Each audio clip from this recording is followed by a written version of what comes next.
Welcome to the Casual Temple. Today, we are so excited to host our guest, Siddharth Ramakrishnan, who is a neuroscientist and author behind the Neuro Tarot, which is a fascinating exploration of the intersection between neuroscience and the archetypal wisdom of tarot.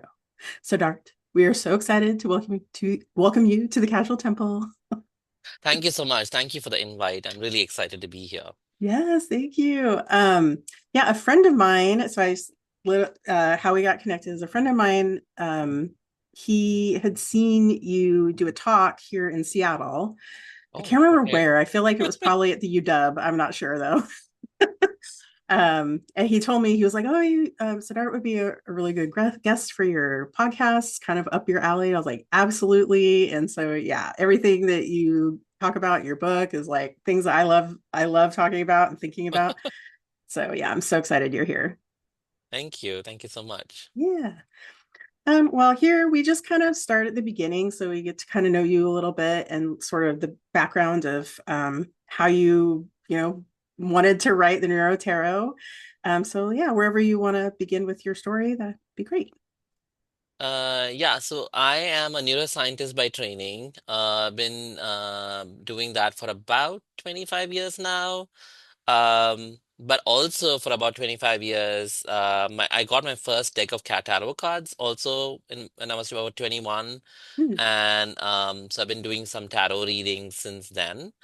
Um, So that's kind of where it all started. I was kind of doing it on the down low because as a scientist, it was difficult for me to talk about it with fellow scientists. But then over time, I got more and more confidence, and because it was all working, the tarot. Right. Uh, and I used to go to tarot readings pretty often. Yeah. That I was like, what is going on? Like, what is really going on behind, and why am I so excited about getting this reading done? And is it really Hmm. guiding me? And how is it guiding me? And that's Yeah. kind of how the exploration started. Um, and then that kind of worked its way into me creating my own deck of cards called the Neuro Tarot cards. And while doing research for that, I was like, okay, now that I'm really doing this, I need to know what is the science behind tarot. And I found that there was not really a book for it. So Hmm. that's kind of the inspiration for the book. So yeah. Yeah. Wow. Yeah. That's so great. I love that you were kind of doing both things. You're like, I'm a neuroscientist, but I also really like tarot. Like, that's so fascinating. Oh my gosh. Um, so when you were learning tarot or, Mhm. neuroscience, did you have anybody in your life that was supporting you, or was it all like book learning, or how were you kind of going about it on your own? Pretty much, the tarot was book learning. Hmm. Picking up my sister who was living in Philly at that time, and I lived in Chicago. She sent me a deck of cards, and she got her own first deck at that point. And we were kind of on the phone, like opening the books, the white little white book, and going, "What's going on?" Doing readings for each other.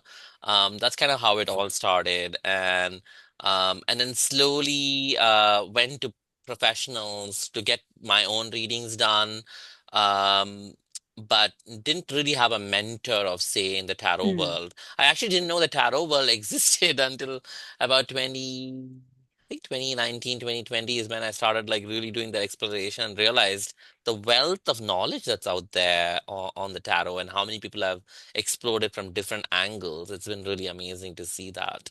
Yeah, for sure. Oh, I love it. It's so cute. I love that visual of you and your sister on the phone, like reading tarot, like trying to figure it out.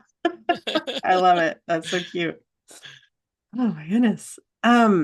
So as you were okay, so I guess it's sort of a chicken and the egg question, but how did what inspired you to explore the connection between like you're studying neuroscience by day and tarot by Mhm. night? Like what was was there something that went, oh, what is the connection here? Like was there a pivotal moment or Yeah, it was anything? actually the opposite where Oh, in 29 around 2017, 2018, I was feeling a little isolated, and really want to get back into my own art practice. And because I used to paint a lot, and I kind of stopped it also while doing the scientific stuff. So I really wanted to paint, and then Um, at the same time, I wanted to explore the tarot cards and the imagery behind them in much more detail. Mm-hmm. And then I realized that there was this whole, you know, everybody has like a deck and that they love, and there's so much imagery. And and I was thinking about how um all the tarot cards, especially the major arcana, deal with these life-changing events, which are all in some ways external, but a lot of them are internal about, love and emotion and choices. And so I really thought there was a big correspondence Mm. between the brain working and the major arcana. So I started to kind of doodle and draw them out.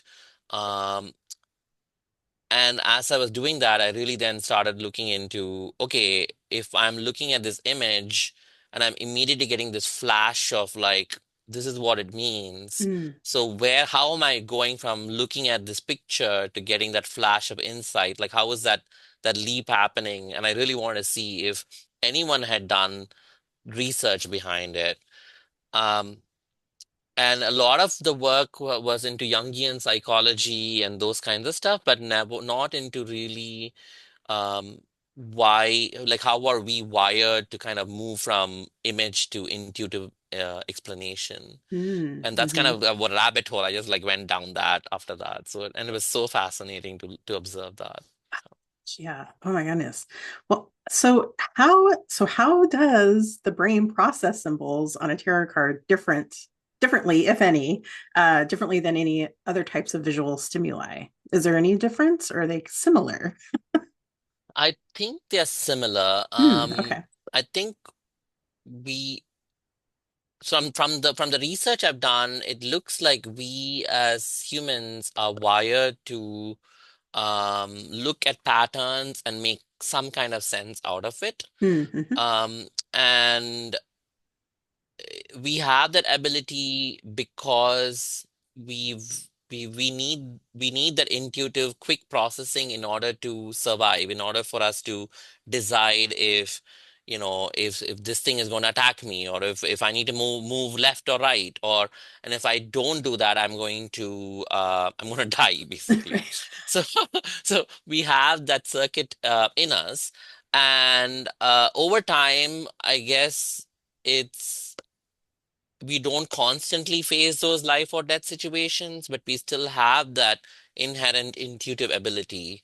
And a lot of the research about this has been done mainly in doctors who need to make those split-second decisions, especially during surgery. Mm-hmm. Um, like should I cut here? Like should I close this wound here? And those kinds of stuff. And they found that those intuitive decision making where they are um, making those very quick decisions are much, much faster, about 15 to 20 seconds faster than a logical, like if I do this, then this happens kind of thing. And that could be a really life or death if you're a doctor and a patient.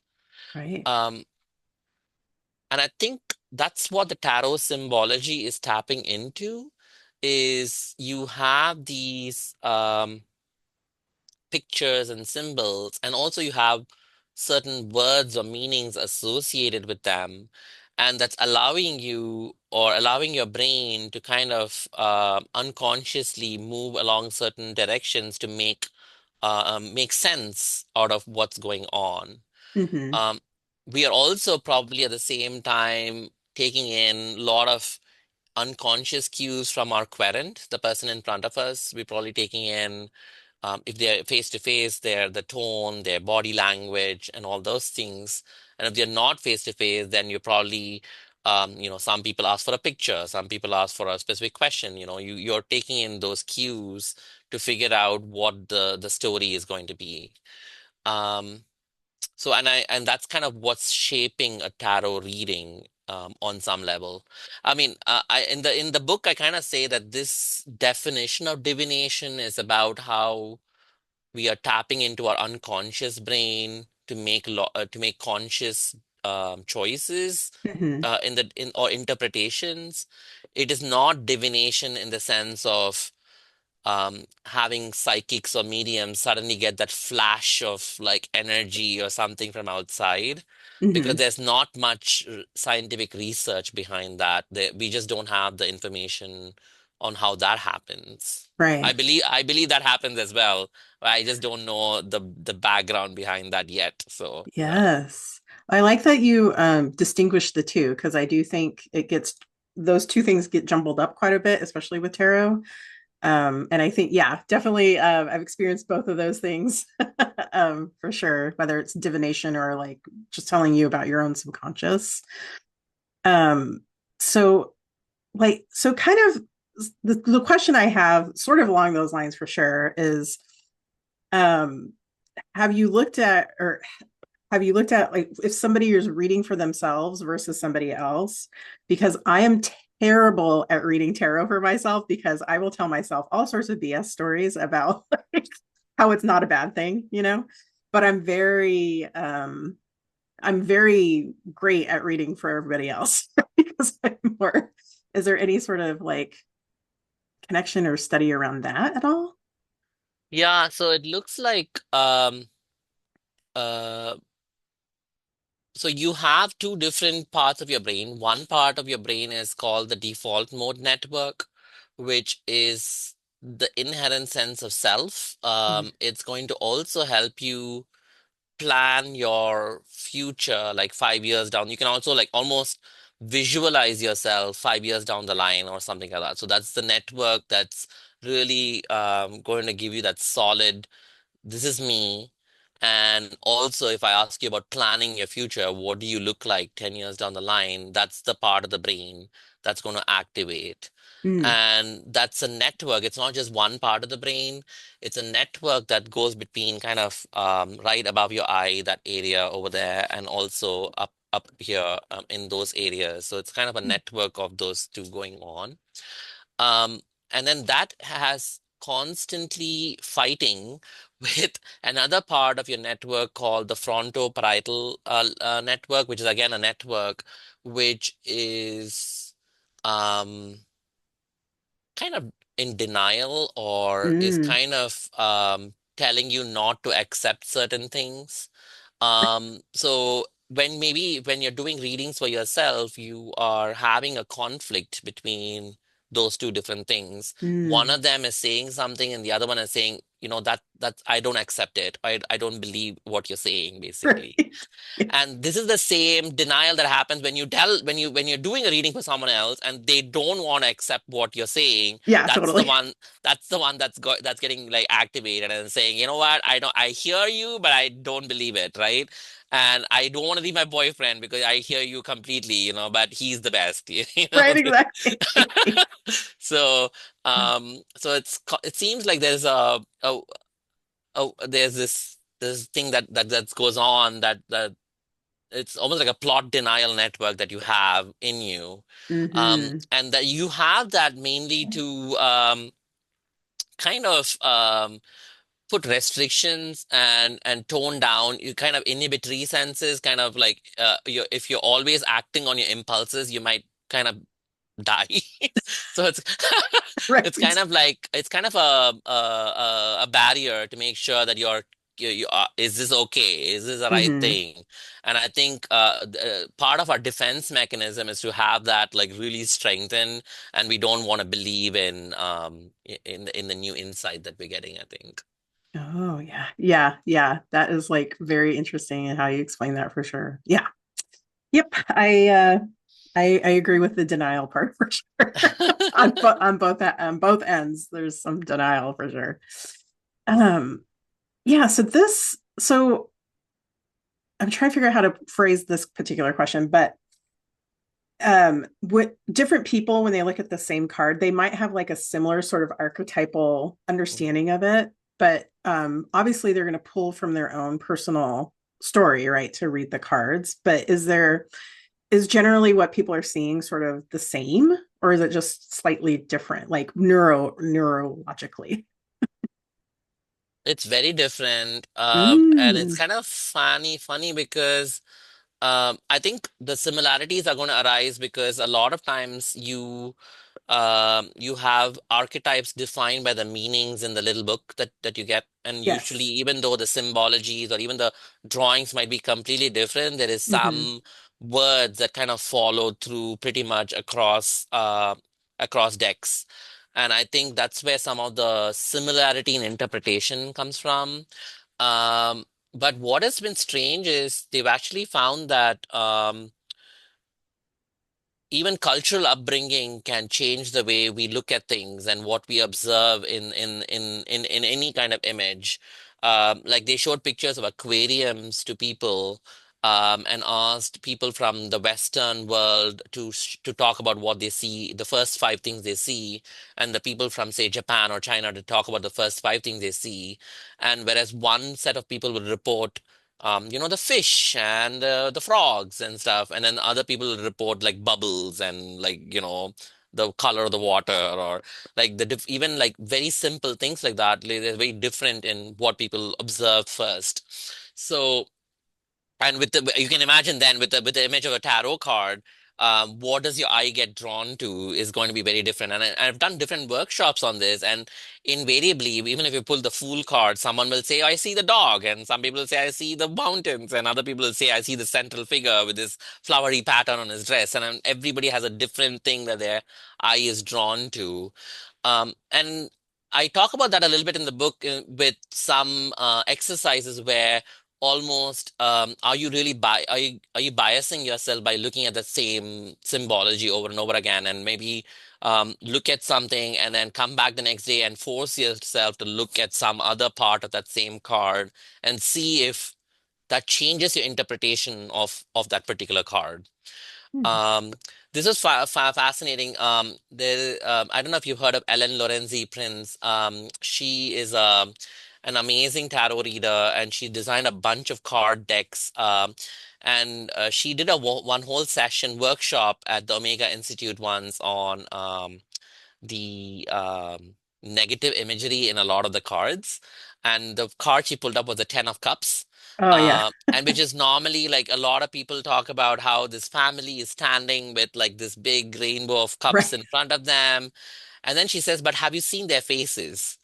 And you don't know what their faces look like because their backs are like towards you. Hmm. And so maybe they are not enjoying this, like, it was like a completely like, I'm like, oh my, like, oh, I never thought of that. Yeah. And so just like that.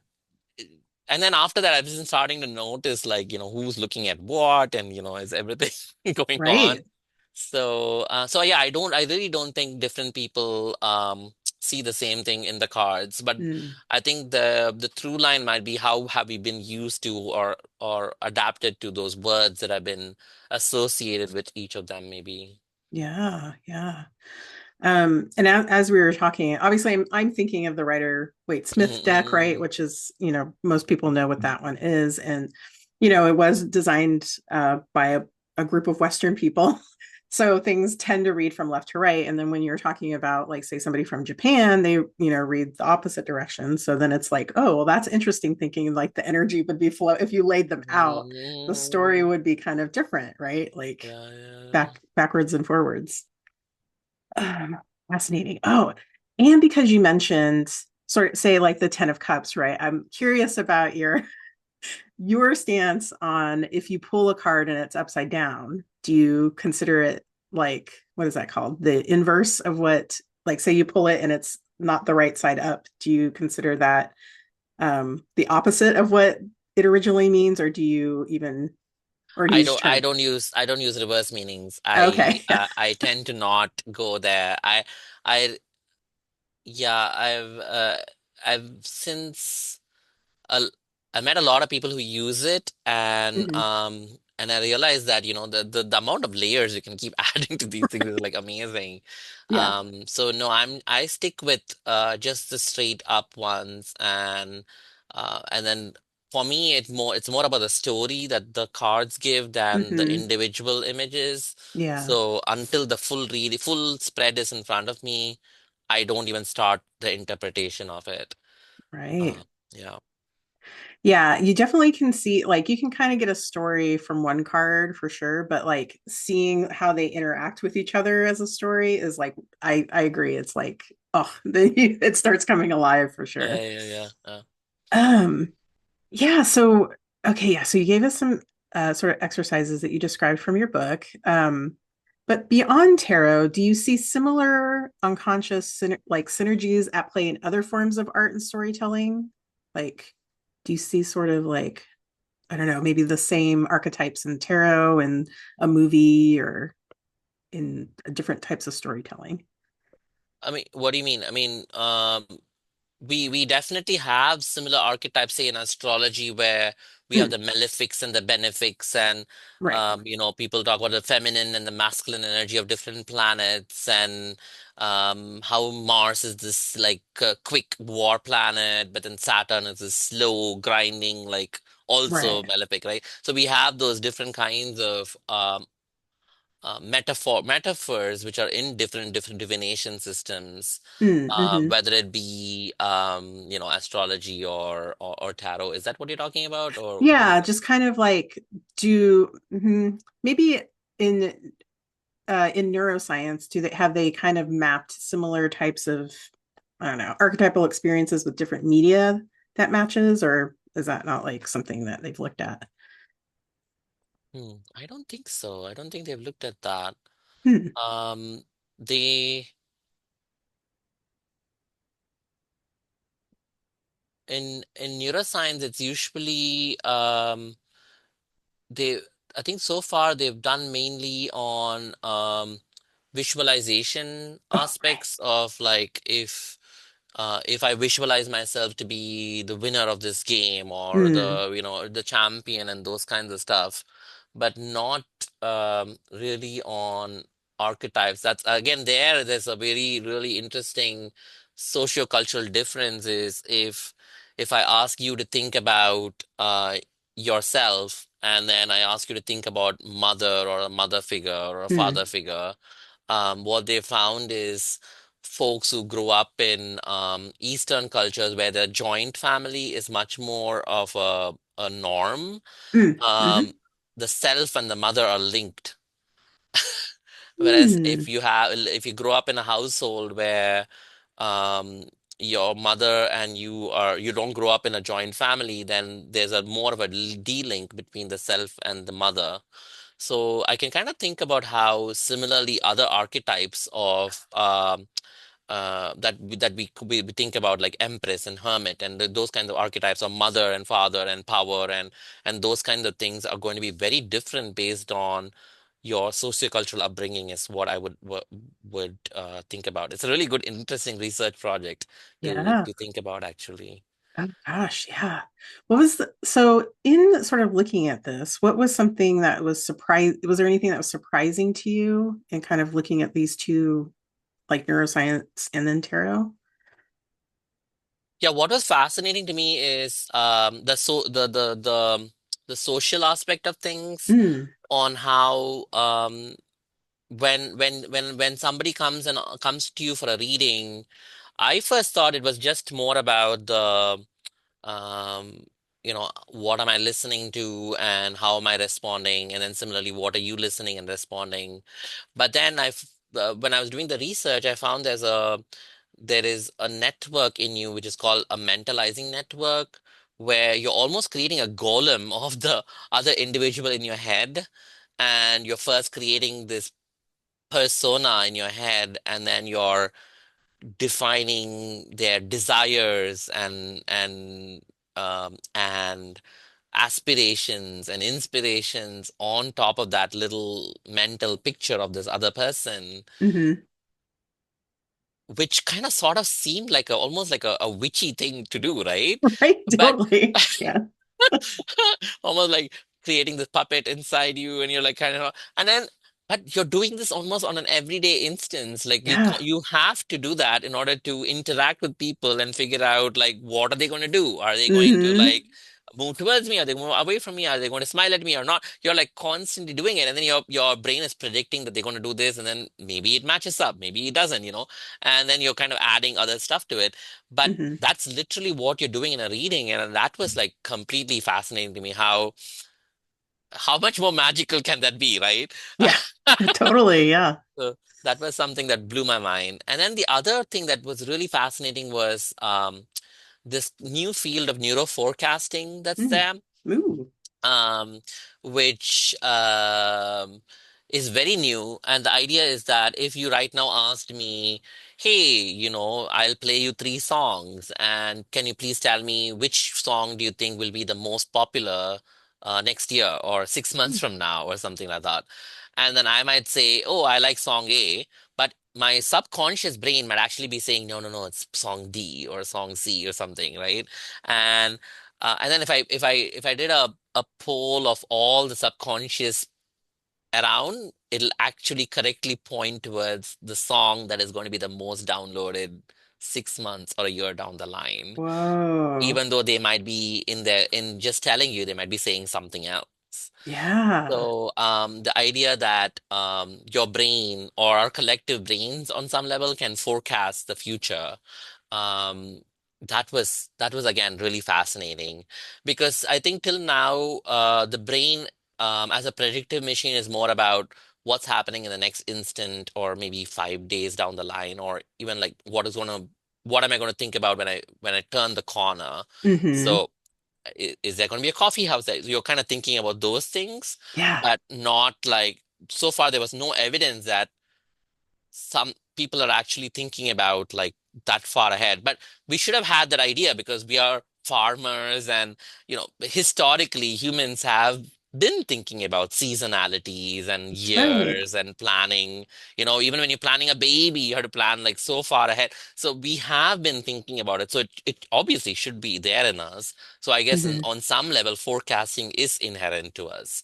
So maybe that's also something we're tapping into when we're thinking about tarot. So Yeah. Oh, God, that is so fascinating. Like, like underneath, we're kind of like we know that we're gonna need, like in the instance of a song, like in 6 months or something, like that's the song that's going to like hit us all, in the same way. But we don't know it yet. Oh, that's so strange, but I love it. Oh, and it's making me think too, because I'm sure you've read about or seen people who are always ahead of the curve, right? Like, say they're either with like some sort of invention or a song or something like that, but it doesn't get the recognition at the time because they were like way too far ahead. yeah, yeah, and They're, also I think you're yeah, you're hitting about another thing about how a lot of times certain things come up almost together, like different people come yeah, to the same yes, thing together. That's yeah, collective unconscious suddenly like yeah, emerges, right? yeah, Yeah. yeah. So there's kind of two that, yeah, there's two, definitely that happens too, where you're like, did they like two different movie companies put out like the same type of movie? Or like, did they do that on purpose? Or like, did that just happen? I don't know. I don't know. But yeah, that's also really fascinating. Oh, goodness. Well, so what do you hope when somebody reads your book? Like, what do you hope is the takeaway for your readers? Yeah, first of all, I don't expect experience with either neuroscience or tarot. My whole ethos has been we all have brains, and I think we are all smart in our own different ways. And I Right. think scientists have made it a little bit too, oh, you need to have all this education not to understand it. But I think that's all bullshit. I think we all have these amazing brains with amazing capacities, and in a way, tarot is a way for us uh, to delve into it, to delve into our subconscious a little bit and understand what's going on. So I'm hoping that people who are reading the book will be able to explore imagery and in the process try and understand how we're using different aspects of our brain to tap into our intuition. For the tarot enthusiasts, what I'm hoping that they really gain from it is one thing I've done in a lot of these exercises is kind of break down the process by okay, we take a card, like, and first we look at the image, and then what does it really see? So almost like breaking down the steps by which we move from that image to that sudden insight. Hmm. And the hope is by breaking it down, you become better at the process because you know that, hey, I kind of skip the step or become more aware of what parts of your body are reacting to a particular emotion. Right. Am I feeling my sadness over here, or am I feeling it in my gut? And those kinds of, you might just be very quickly doing it without ever realizing where you're feeling it.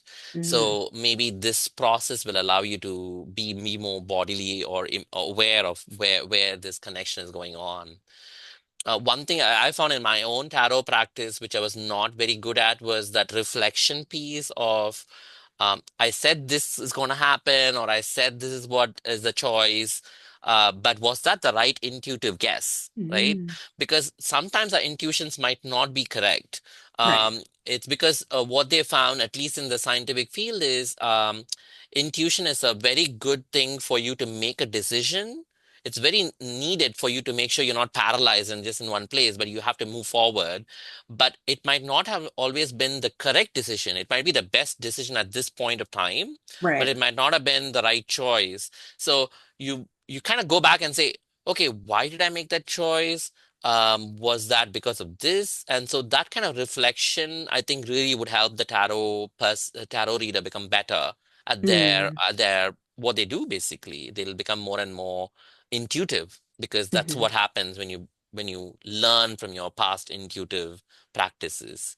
And that's what Oh, doctors do, and that's what right. athletes do, because they probably go back and watch videos of how they played the game and be like, hey, I reacted this way at this point, but I made the wrong choice. Why did I react that way? Was I looking at this? I mean, maybe I should have looked at the other pattern over there. So you kind Mm-hmm. of have to go back and check yourself almost. Right. Oh, that's such a good point. Yeah, because I think it's a practice, right? It's always a practice. So you are learning from sort of when you didn't, when you're using your intuition, when you didn't maybe hit it or whatever, and then say, like, why, what was the thing that, I didn't process at that point? That's a good one. Um, oh gosh, yeah, so many things. But so like where can folks find out more about you and any future events or projects that you have lined up? So yeah. Yeah, so my website is www.brainmystic.com.